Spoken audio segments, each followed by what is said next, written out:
So hi, everyone. Welcome to our CPIA recertification info session. By the end of this session, you should be able to know how to properly submit your recertification applications, what that process will be like for you, and what materials you need, and where to find the documents that you need to submit. So I'll start with a brief description of the instructions, and then we can move over to the Q&A section to answer any questions you all may have. We have a Jamboard where you guys will go ahead and put your questions. We'll drop the link in the chat right now, so you can go ahead and copy that link into your browser. And we have a little virtual bulletin board where you can just type in your questions. And if you see a question that you'd like answer that someone else has already asked, you don't have to type the question again. You can just put a little asterisk in the beginning of the question, and we'll make sure to prioritize those questions. But hopefully most of your questions will be answered as we go along through this presentation. Can we go to the next slide, please? Okay, so to introduce myself, I am the certification coordinator at Primer. My name is Keandra Myrick. So when you send in your recert applications, I will most likely be the person reviewing them. And if you have any questions or anything like that, I'll be there at certification@primer.org answering questions and whatnot. And Cindy, would you like to introduce yourself? Yes, I'm Cindy Rosenblatt. I am the ICOOC program manager at Medical University of South Carolina. I have been working in the ICOOC field since 2006, and I have been certified through the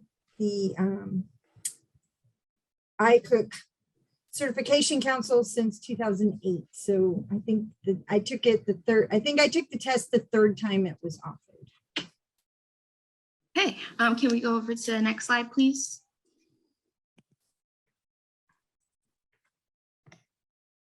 All right, so to maintain your credential, CPIAs need to recertify every 5 years. As your expiration date approaches, you'll receive regular reminders about every other month. So please just remember to check your email for that kind of information. I know that a lot of you have very busy schedules, and recert deadlines really do tend to sneak up on you. So just make sure that that's something that you're checking in on. The best recommendation I can make is to keep track of your own recertification timeline. A lot of people unsubscribe from our emailing list and they don't get the recertification reminders, and then they forget that they're due to recertify, and by the time they remember, their certification is already expired. So if you choose for whatever reason to unsubscribe from our emailing list, that's totally fine, but just know that you will not be receiving recert reminders if you choose to do that. And it's also important to make sure that we have the correct email address for you. So if there's one that you check more regularly that you would like those reminders to go to, please make sure that's the one that we have on file for you instead of like a throwaway email address or something like that. If you'd like our help in reminding you of your recertification timeline. So Scott, can you go to the next slide, please? Oh, all right. So yeah, every certification expires on either June 30th or December 31st. Most of you here are expiring on the 30th. So it just depends on which cycle you initially certified. And the deadline for submission of those materials will usually be on the 1st of that month of your expiration. So if you're expiring on the 30th of June, the deadline to submit your materials will be June 1st. If you're expiring on December 31st, then your deadline will be December 1st. We will accept applications after the 1st, but just understand that if you submit your materials past the deadline, there will be significant delays in getting your results back to you. So on that note, if you have your materials prepared already, there's no reason for you to wait until the deadline to submit. We have a lot of people with those last minute submissions around that time. So if you have your stuff ready months, you can submit your application up to a year in advance. So if you have your stuff ready before then, don't hesitate to send it. You'll probably get a much faster turnaround if you submit it earlier. Okay, and of course, our website is a very important resource for you all. You'll find the application form, the tracker, our handbook, all that information that you need, very detailed information regarding the recertification process. So please make sure you use that as a resource. And honestly, we have a lot of people who ask questions that can be answered by just looking at the website. So in order to save yourself some time, you're not waiting super long for a response for a question that you have burning, just review the website. Okay, can we go on to the next slide, please? All right, so for the actual recertification process, you'll need at least 50 hours worth of continuing education credits. You can submit more if you'd like. These credits need to be gained within your current certification period. So even if you have some credits that you didn't submit that first time around, if you did not earn them within your current cycle, you cannot use them. And of course, you can't reuse credits that you've used to certify previously.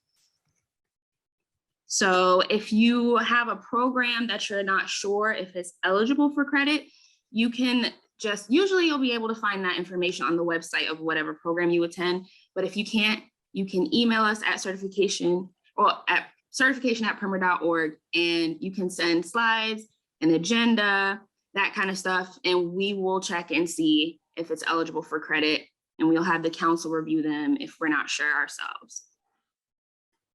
Okay, we can go to the next slide, please. Okay, Cindy, would you like to take over? Yes.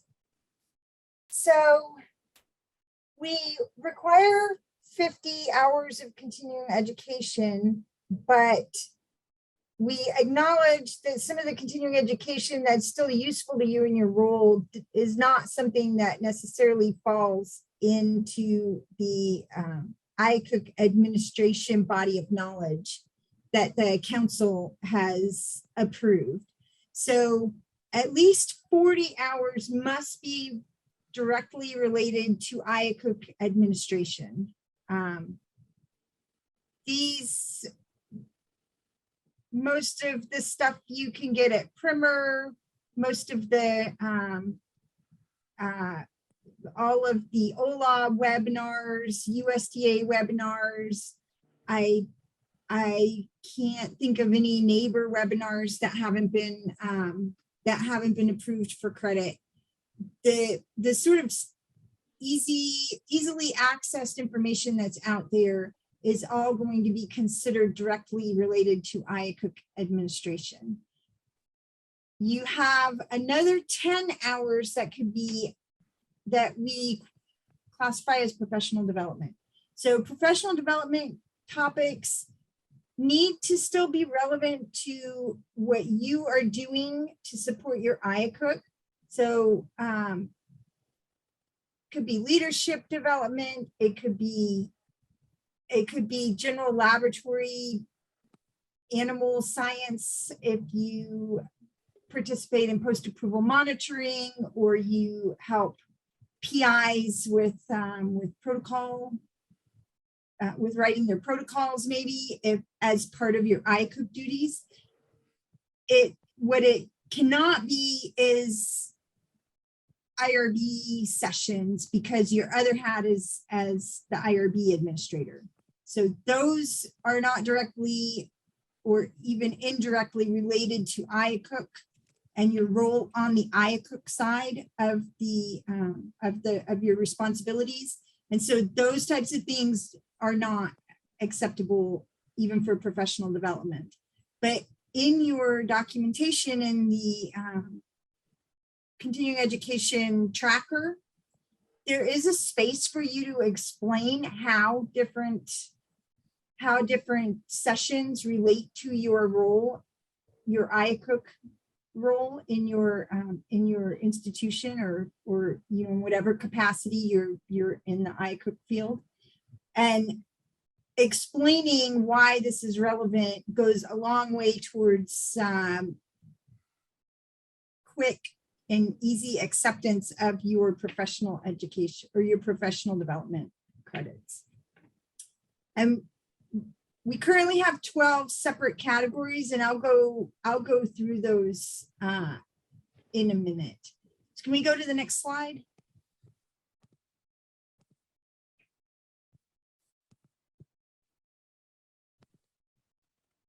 There. Sorry, I'm waiting for it to change. Okay. Sorry. So under normal circumstances, there is a maximum of 30 continuing education credits that could be granted in a single category. So we want to see people obtaining credits across multiple categories. Currently, as a temporary pandemic accommodation, we are accepting all 50 credits under category 2, which is online training and webinars, because of course, even the conferences that we would have previously attended in person, everything's been moved online. And so we acknowledge that. And we know that people are operating still under modified operations in some cases. We certainly recognize that a lot of people have had travel budgets cut for the current and in some cases even the next fiscal year. But at some point, this is the 50 hours under one category will stop, will be stopped. But you'll have plenty of notice when that happens. So just, you know, if you're looking and you see most of your credits ended up being online and gained over the last couple of years, especially, that's fine, that we will accept those for now. And there are a couple of other categories that have additional limitations on how many credits we'll accept. So next slide.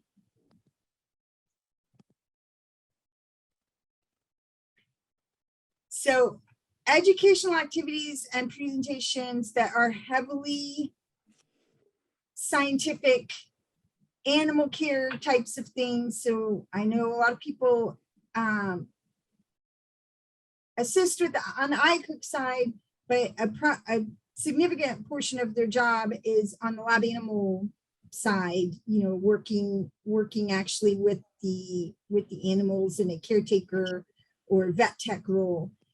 Those things are not considered to be indicative of continuing education as it relates to iCook administration. And so the animal care and the iCook sides are very different fields. So keep that in mind as you're looking at conference registrations and you know, continuing education opportunities. We know a lot of people have more than one certification. So they've got the CPIA, but they may also have an ALAS certification or a another research related certification. There can be some crossover, but a lot of these things do not apply across the board. So be thinking about that when you're preparing your material. When you're looking at conferences, they often will have ALAS credits specified, race credits specified. Look for the CPIA credits specified. And if they don't list them, feel free to reach out directly to the council through Primer's certification team, but also encourage the organizers to reach out, because if you're looking for CPIA credits, then there probably are other people that are looking at that same offering and wanting the same thing. And the best practice is to document everything that you do that falls under the CPIA body of knowledge. most people, so you think 50 credits and that can sound a little daunting, but really that's only 10 a year. And with the sheer volume of OLA offerings in particular over the last couple of years when they moved everything online and you have access to the iCare sessions that used to be in person only. SCA has, so the Scientist Center for Animal Welfare has things that would be acceptable. Primer offers not only current and ongoing topics, but they also have a lot of webinars that are accessible with your membership that you can go and look at things that were presented previously. All of those things would count towards your credit. So document everything and feel free to submit extra credits so that if there's something that comes up in the recertification subcommittee looks at it and thinks, well, you know, that really seems more of an ALAS related topic, not a CPIA topic. You're not going to get a request for more credits if you have enough to cover, you know, a couple of them being tossed out. So just be keeping that in mind. So we don't have a slide on the categories, but I'm just going to mention them real quick. And all of this information is in the CPIA credit tracker. So it's an Excel file. It's got a whole tab that has the body of knowledge areas, and it has all of the continuing education categories. So I just want to add, sorry, Cindy, I just want to add that there's a breakdown of that on the website as well. Yes. Category 1 is attendance at IACUC administration related educational programs. So these would be national conferences, or like I know that the like Northwest Association for Biomedical Research often offers something in conjunction with a Primer conference. Anything that is at that level would fall under this category 1, where you're going in person. So you're having those opportunities to network. You're having those opportunities to talk with your peers and sort of brainstorm any issues you might be having at your program that you don't really want documented in writing anywhere. those types of opportunities. So category 2 is online training, conferences, webinars, but again, specifically related to IACUC administration. So a lot of the ALAS webinars are very specific to a species or a procedure.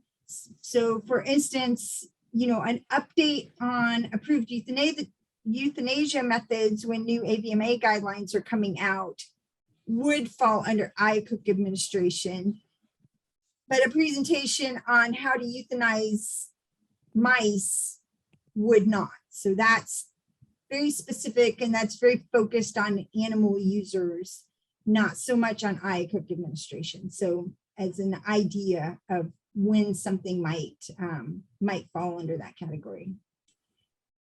Category 3 is participation as faculty in IACUC administration related educational programs. Category 4 is service as a site visitor, for instance, ALAC ad hoc site visitors or ALAC council members when they're doing site visits. Category 5 is authorship of relevant IACUC administration topics in peer-reviewed journals. So that would be the ILAR journal, JLAS, Lab Animal. As long as it's peer-reviewed, that would count under category 5. Category 6 is first authorship or presenter of posters relevant to IACUC administration. So it's possible that if you had a very iCook-centric poster accepted for ALAS, that would be acceptable. Typically, what we see with these are the types of posters that are that are on offer at the Premier conferences, where it's a lot more focused on administration instead of animal care. Category 7 is authorship of opinion articles or articles which are not peer reviewed. And so an example would be Lab Animal Magazine's protocol review column. So they'll have some sort of situation or scenario and request responses from different institutions or different administrators or vets or whatever. So authorship of one of those carries continuing education credits. Authorship of published book chapters relevant to iCook administration. There is item writing for the CPIA exam. So that is dependent on the number of questions accepted.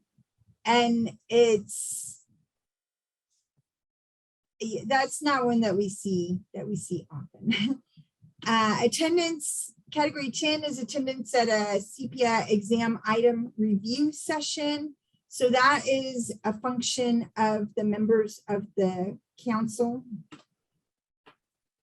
We used to have a category 11 and that has been retired.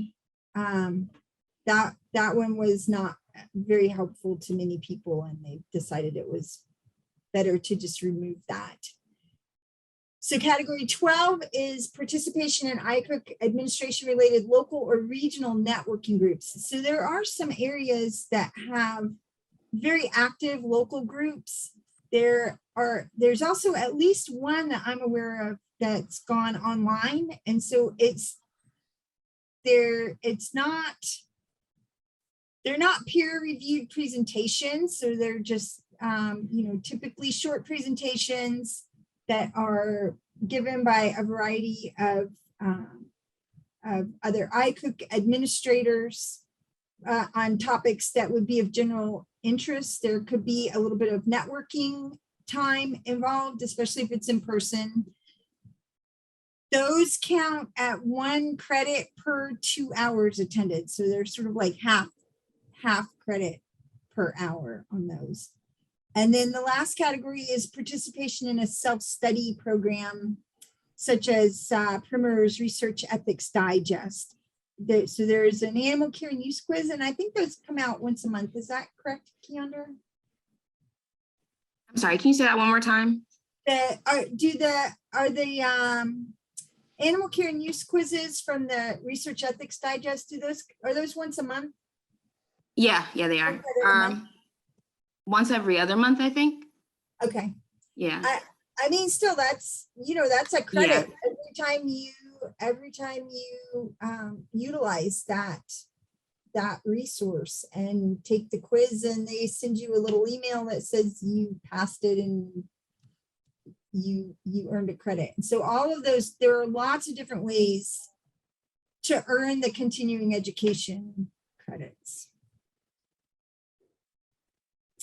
And I think back to you, Keandra. All righty, can we go to the next slide, please?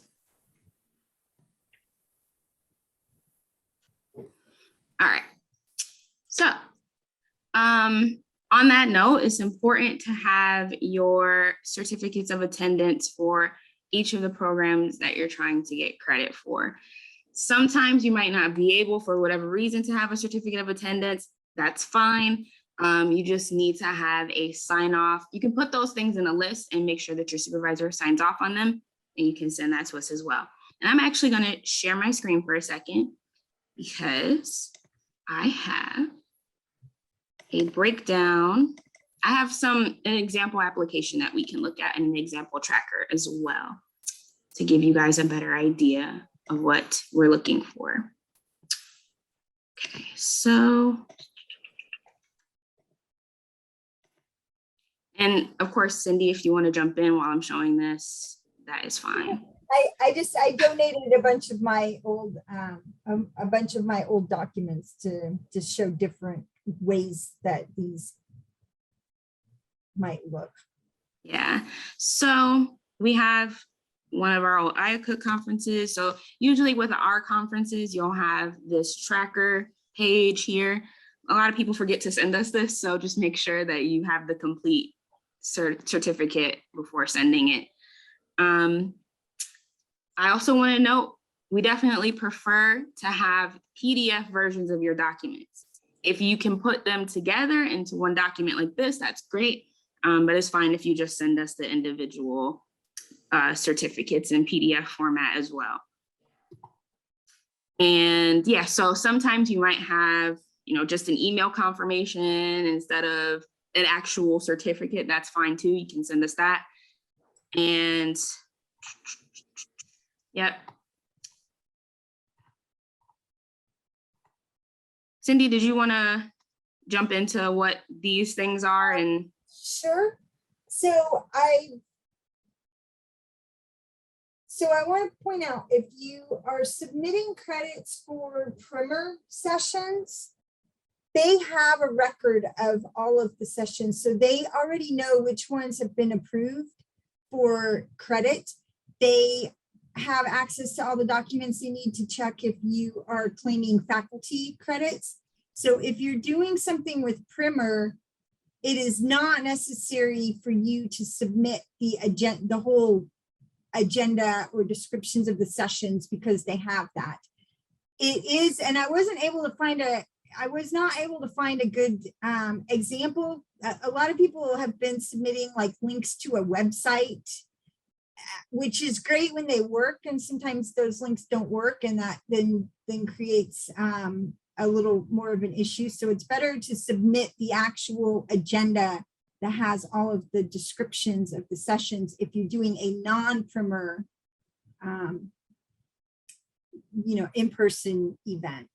So this was the publication page, and then the table of contents for a book chapter that I submitted for credit.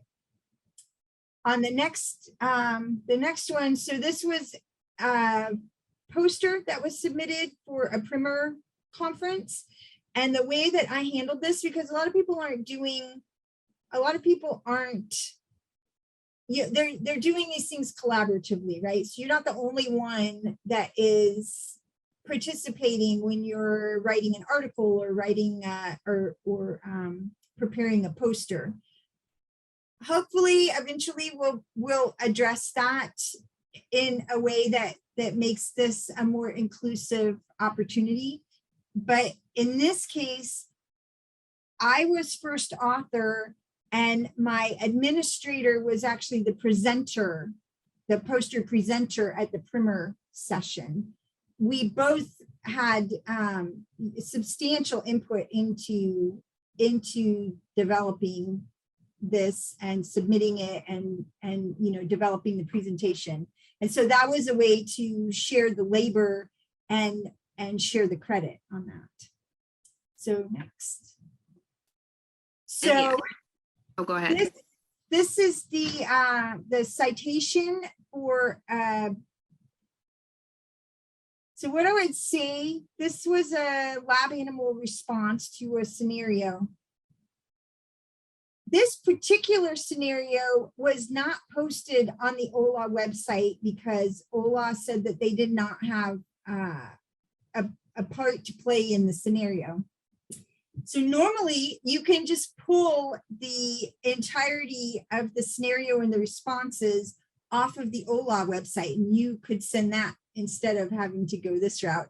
Because that one was not accessible, if I could have actually found the hard copy, I could have done a photocopy of it and submitted that. I could not find the hard copy for this particular magazine, and so I was able to pull it. I was able to pull it offline with the information that the council needed to confirm that I was an author of this response. So And then- this is someone else's, and this actually also goes back to a comment that was on the Jamboard so sometimes institutions, especially if they've got significant staffing, might do one registration and then everybody participates in a group. And I've seen, group sign off sheets like this where they, explain what the educational opportunity is. And then, the individual participants sign off. I've seen, I think, isn't the next one maybe is another variation on that? No, that's the email. So the next one is the email that you get from completing the quizzes for the Primer Research Ethics Digest. And then try the next one. Okay, and so this is another way to present if you are not that one individually registering and getting the confirmation email after you participate. So we've seen these listed out. Typically, we'll see like a supervisor's signature on them when people submit this type of documentation. There are lots of different ways to make this work. And then, of course, this is just the next, yeah, this is just the actual application itself. So just make sure that this is completely filled out. Again, whatever email you put here, please make sure it's the email that you want us to contact you at. Phone number as well. Just for some reason, a lot of people just give us like different information than they would normally use, or a different email address than they regularly use. Just make sure whatever email address, contact information you're using to correspond with us, even if you're just emailing us to ask a quick question, it's really helpful if you just make sure that that is consistent across the board. Another important note, if you have a change in address, a change in name, anything like that, you can email us at any time to make sure we have that updated information for you. And you are definitely going to want to make sure that we have that. So again, certification@primer.org, anytime you want to update your stuff. I want to show a sample tracker that we have as well. Okay, so hopefully you can all see the tracker now. All right, great. So this is the tracker. This is available for download on our website. You just put the credits in here. You don't have to worry about like putting each individual session in here or anything like that. And of course, as you enter the data, everything will automatically calculate. So you don't have to worry about that either. Credit hours calculate here. And then this is the breakdown that Cindy mentioned when she was getting into the categories and everything like that. Another thing that I would like to mention here, please send us the Excel spreadsheet when you're sending in your application. A lot of people choose to scan it and upload the whole thing as one document. That's fine if you want to do it with just the application and the certificates, but just send us the Excel document when you're sending in your tracker. It's almost always totally illegible when people try to scan it themselves and upload it. Okay, can we get back into the slides, please? So I want to ask, there was one of the comments on the Jamboard was an example of like a consolidated list of credits for a supervisor to sign off. So I think that we showed an example of that, but please let us know if that did not specifically answer your question. Okay, so one other thing that I'd like to mention here, okay, so when you actually send in your application, for right now, it's probably gonna be me. I'll be there processing your application. So I'll follow up with you relatively quickly about your receipt. And if you choose to make an invoice, your invoice. a note about invoices. So a lot of people can't send, well, a lot of organizations require folks to mail a check or something like that, or they don't allow them to send in credit card information via email. If that applies to you, you can just let me know when you send in your application that you'd like an invoice created, and I will do that for you. Even if you're mailing a check or something like that, please still try to email us all of your documents and stuff. It will take a super long time for your check to get to us, and we can still move forward with the process before the check gets here, and I can just make an invoice. And when your check arrives, we can apply the payment and everything like that. But we definitely encourage people to still send their documents via email. Yeah, and when the time comes, this is what you'll see in your account after you receive the confirmation email.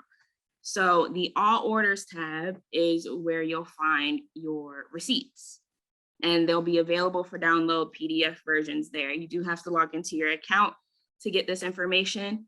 Make sure you're looking at the right date range as well when you're trying to pull that. And the Open Orders tab, that's where you'll find any unpaid invoices and that kind of thing. So another very, very important thing, some people do these payments through their finance department, whatever the case may be. Make sure, Scott, can we go to the next slide, please? Make sure that you have the updated, or they have the updated mailing address for us. A lot of places still don't for some reason, and we've had quite a few applications go to our old PO box, and that causes a very significant delay in terms of getting all of your information to us and everything like that. So very, very important to make sure that you have the correct address. And if you're just emailing all of your stuff, you can just email it right there to certification@primer.org. Yep, so once you send in all of your documentation, again, very helpful to make sure that you send a complete application when you send in your documents and whatnot, because it will just avoid a lot of extended back and forth and cut down on the delays in receiving your recertification. So we send out, so it might take a couple of weeks actually for your results to come back to you, because the council has to go review applications and approve them. Again, that's a good reason to not wait until the last minute to send in your applications, because we will have an influx of applications during that time, and it's just going to take that much longer to get your results back. Yes, and for security reasons, another important note, we do not mail out electronic copies of certificates, like by email. We just don't do that. So certificates are mailed out on the third Friday of every month. And if for whatever reason, like say for an employer, you need to verify your certification status and your certificate hasn't come in the mail yet, we can send you a letter confirming your status on Primer letterhead via email. We just can't send the certificate itself. And again, very important to make sure that we have the correct address for you. A lot of people left us their work address as their mailing address, and then they forgot to update it when they transitioned to working from home, and all of their documents were going to that other address. So again, it's just really important to make sure that we have your information totally updated at all times. And again, you can send all of that to certification@primer.org. So we can move on to the question portion and take a look at the Jamboard to see if there's anything left unanswered. But I do just want to say, you know, if you can't think of a question right now, something comes up later, you can email us. Again, certification@primer.org. I'll be there answering questions. So yeah, now we can move over to the Jamboard and let's take a look. Cindy, do you see any questions that you want to jump into? Additional question that I made a note of the response, but the professional development credits, are strictly there as an option and intended to help people who maybe have related, but not quite, but their roles are not fully encompassed by the CPIA body of knowledge. So that is entirely optional, and it is not intended to be an extra burden on anyone. We're trying to make this easier for you, not harder. Okay, and oh, you already answered this, didn't you, Cindy? Yes, The but there's a example follow-up. credits. Mm. There's a follow-up. Do we still have to attach copies of No. certificates? Things like webinars that are often group activities would be fine to be on a list, but like conference attendance, I mean, I know I've seen ALAS credits where the individual sessions are listed out on one page, like they're handwritten in, and then there's a signature underneath them. I don't know if that's a standard ALAS. I don't know if that's how all ALAS presentations are, or if that's the or conferences, or if that's the supervisor signing off on them. I'm not sure. But as far as like putting, attendance at Primer conference, 15 credits, and your supervisor signing off on that, that is not going to be acceptable. Those are very individual. They're very specific. There are 15 different pathways through the conference that you could be choosing, some of which carry all or mostly CPIA approved credits and some of which don't. So that is, I don't see that that would save anybody any time. If you lost a Primer conference certificate, are you able to get a copy of it from Primer? So your Primer certificate should be available for download in your Primer account. I actually there's instructions available for that. If you're struggling to find it, because some people do have issues, you can just email us again at certification@primer.org, and we will help you get to that. I will say there was one conference agenda that I recently, none of us could find it. I finally had to request it from y'all. Yeah, it happens sometimes. That one, there were two of us who went to it, and one of my staff was like, "Do you have the agenda for that one? Because I can't find it in my stuff. I can't find it either. I have no idea what happened." Yeah, so again, if you're running into issues with that, you can just email us at any time and we will get to the bottom of that for you.